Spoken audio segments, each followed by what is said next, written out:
Mumbere Muvunga Messager, connu sous le pseudonyme Cécilia, était comédien et metteur en scène du groupe Yira Comédia. Dans ce collectif, il incarne souvent des rôles féminins pour arracher des éclats de rire au public. À la croire, le théâtre était puissant vecteur de résilience, particulièrement dans les zones de conflit.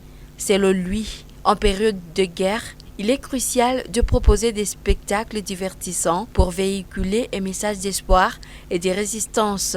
Le théâtre étant, n'est-ce pas, la rencontre des âmes, la rencontre des idées, c'est ainsi qu'il donne de l'espoir aux gens perturbés par la guerre ou aux gens victimes de massacres, de troubles. Le théâtre en lui, il possède un certain charme, une certaine charge qui transmet des faits, des actions qui peuvent apaiser l'esprit, qui peuvent redonner espoir à travers la mise en scène et la culture de l'espoir et de l'espérance. Se référant à son parcours dans le domaine théâtral, Messager Muvunga souligne néanmoins les nombreux défis auxquels les artistes sont confrontés. Il cite notamment les sécurités qui menacent les metteurs en scène et la confiscation du matériel des acteurs lors des troubles. Mais il y a des gens qui se victimisent, qui se trouvent dans le sous-attendu de notre scène. Plusieurs fois à la maison, nous ne passons pas nuit lorsque nous avons produit une scène de théâtre, audio par exemple.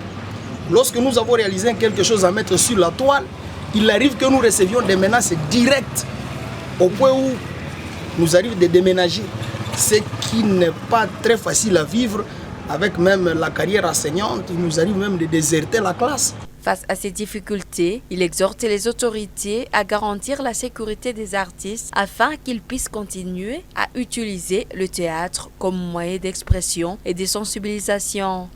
Les autorités peuvent nous aider dans un sens, c'est en nous ressassant, en sachant qui sont membres du théâtre, qui sont acteurs du théâtre.